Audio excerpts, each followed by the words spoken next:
2, 1. This is episode 68 of Standing Out. Standing Out is a remarkable interview-style podcast with the intention to highlight women and men making outstanding contributions in their field. This podcast is generously sponsored by Think Global. Think Global is a business advisory firm working with women entrepreneurs around the globe to scale their businesses to the next level. Today, I'd like to welcome Lucy Pellegrino.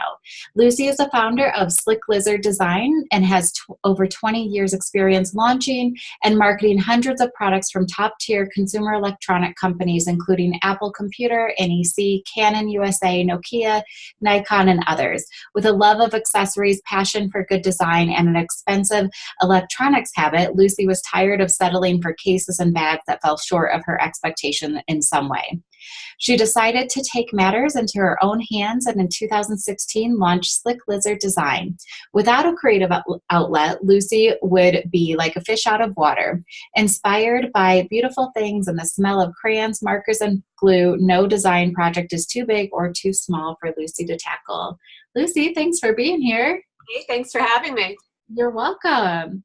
So prior to starting your company, Slick Lizard Designs, what was your role within these other larger companies? So I worked in all those companies. I worked in marketing roles. Okay. My latest position was manager of strategic marketing at Nikon. As part of those positions, I was always responsible for the accessories business. It always seemed to roll up into the marketing team. So I had experience sourcing different types of accessories, mainly for digital cameras and mobile phones. What I found was at Nikon, really specifically, I was working with all of these vendors and trying to create new and innovative cases and accessories for the camera business. And I ended up designing everything I wasn't wanted. And I was doing all the work, and somebody else was getting the business. Right. And it was a passion. You know, I have a real creative side of me. So it was the part of my job. It was the smallest part of my job, but the part I enjoyed the most. What does your day-to-day look like now that you have Slick Lizard Designs? Do you spend most of your day designing, or do you feel like you spend most of your day marketing and building the business? How does that work out? There's so many elements to it because I'm a one woman show, really. Yeah. So I do product design, package design, and then I run the business day to day. So that includes everything from bookkeeping to social media to going out and meeting potential customers to making sure things are merchandised right. So every day is a little bit different. Right. And it out every single day. What do you think, as an entrepreneur, so many of us have sort of ups and downs throughout our day, especially when we're sort of wearing many, many hats, like the bookkeeping, the development, the business development, web work, social media, all of that. What do you think is something that helps you recover from a tough day? Well, I make sure that I make time for myself. So every day, Monday to Friday, I start off with a couple of hours at the gym. And that really, it's a new habit, since I became a full-time entrepreneur. And it really helps me clear my head and prepare myself for whatever's going to go on for the day. It's a stress reliever. It's great for, your health and body and mind. And that's really something I find, that's my time. I don't take business calls during that time. Yeah. I just completely, it happens real early in the morning, but I make sure to squeeze it in every day. That is, I also have a new habit, and it's walking at our rec center. We have what's called a vortex, which is kind of like a whirlpool, and I walk against the current, and I, like you can't take your phone in the water. So it's it's a perfect space. And then if I meet my time goal for the day, I reward myself with either sitting in the hot tub or the sauna. Perfect. Which is a fantastic goal for getting in cold water. So it's so important. Yeah, I think it's just really important, when you're so focused on work during the day, I've learned after many, many years of not really taking good care of myself that that's really important. It is. It is. I'm glad you're doing that. When you worked in the corporate marketplace, do you feel like there's what is a lesson or a skill or something you gained from that work that you now have carried over into the work you do with Slick Lizard? Well, what I found is the process of launching a product is the same whether you're doing it for a multi-million or billion-dollar company or yourself. The steps are the same. You may not have that, multi-million-dollar budget behind you and the army of people to help you, but you go through the same steps. So my real world corporate experience lent itself really well to what I'm doing now. I mean, I knew exactly what I had to do after, taking this from a product concept to a retail ready packaged product. Yeah. So it's just doing it on a shoestring. That's all. What is that like? What does that take to go from product out to the market? What are some steps behind that? Well, I mean, there's everything from once you actually have the product, now I put a lot of thought into my retail packaging and things you don't necessarily think about. You need a compliant barcode. Yeah. Certain things that you just kind of take for granted when you pick a product up at the store and you scan it at the register. There's a lot of other elements that have to go into that. Right. So that was a little bit of a learning curve because, I managed the process, but I really wasn't that hands-on to every step throughout my career. Right. But, you figure it out. You just kind of, you dig in and you figure out what you have to do. What is your approach to either going wholesale or being sold in retail outlets versus direct to consumer? Did you have a conversation or a strategy around what that's going to look like for you prior to launching? And is that evolving too?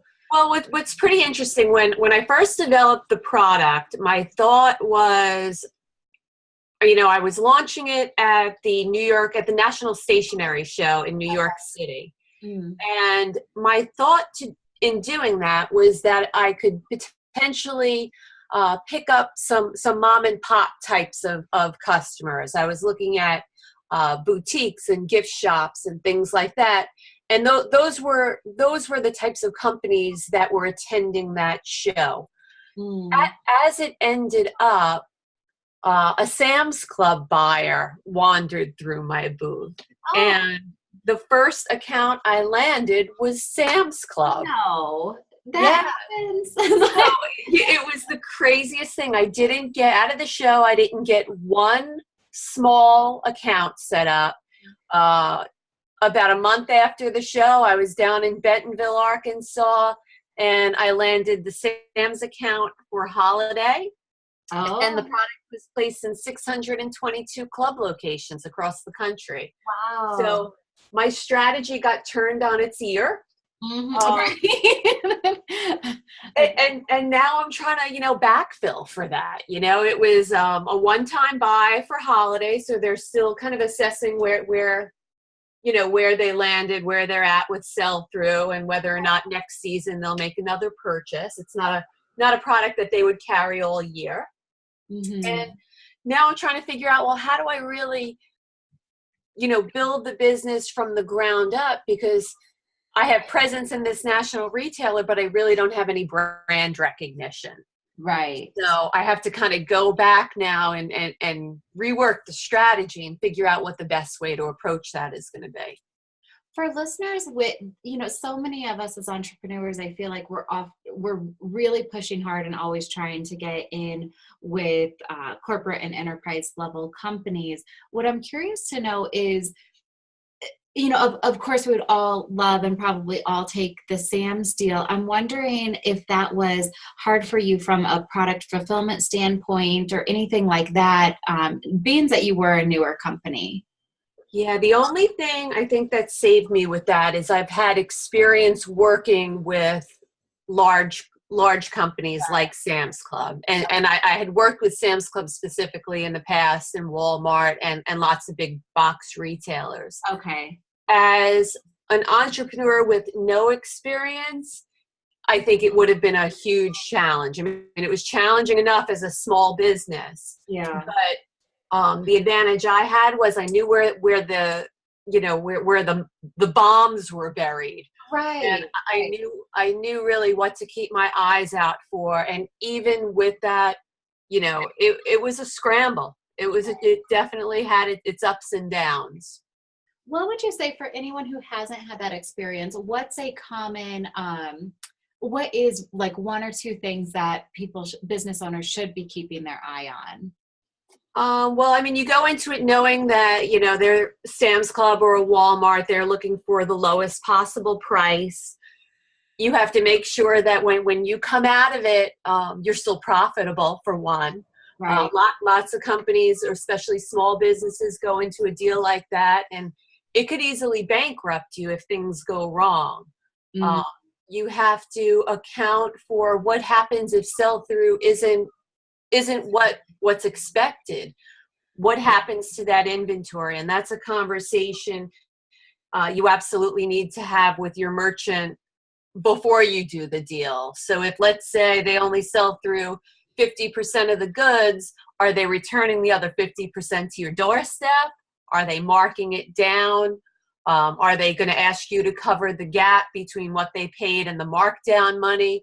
So Right. there's lots of things from a financial standpoint that you have to look out for. Those are really good tips. The other big thing is you really have to have a handle on your logistics. Typically, you're shipping to, you know, 20-something distribution centers across the country. Right. So you really need to have a good logistics partner on board to help you with that. Mm. Those are great tips. Thank you for sharing. As we wrap up, what is one thing that's on your radar as an industry expert that you think maybe in a year or two from now we'll all be talking about, and it will sort of be a trend in your industry? Well, I mean, I specialize in cases for tablets, Okay. and I think we're seeing a shift in, you know, the way people use technology and the type of technology that they use every day. Mm-hmm. I can't remember the last time I carried my laptop with me. Oh, right. You know, right now it's you know, of course we all carry our smartphones everywhere, but now I rely on my tablet all the time. Right. So having been in technology for so many years, I've seen certain products. I mean, digital cameras is a great example. You know, I carried my digital camera around with me everywhere for years and years. Mm-hmm. Now I don't ever carry. I carry my smartphone around. So it's interesting to watch those shifts in technology and see how they, you know, they impact how we all work and live and socialize. Yeah. Yeah, that's it. I know I said last question, but then as a business owner, how do you keep up with the different sizes of technology? Like there's phones, there's tablets, but then there's various sizes of each of those. Yeah, I keep an eye on all the tech trends, and I understand how manufacturing works, and there aren't big swings. I mean, right now I focus on certain sizes, you know, the most popular sizes of tablets. Right. It doesn't change all that quickly. The looks of them change. They get thinner. They may get a little thicker. But a 9.7-inch tablet is going to be around for a while. A 10.5 is going to be around for a while. It's sort of like a car. They don't retool that case all that frequently. Okay. But, you know, it's something you have to keep your eye on. And also, since mine is a fashion product as well as a, you know, protection type of product, I keep an eye on the fashion trends as well. And they change, you know, seasonally. Right. Well, you are a busy lady doing it all, keeping up with all the trends. It's exciting for sure. Yeah, there's always something. Isn't that fun when you're in an industry that does change, you know, and there are new trends to keep up on? I think that's fun. Yeah, absolutely. Well, thanks, Lucy, for being here. I appreciate it. Hey, thanks so much for having me. It was fun talking to you. Oh, good. You're welcome.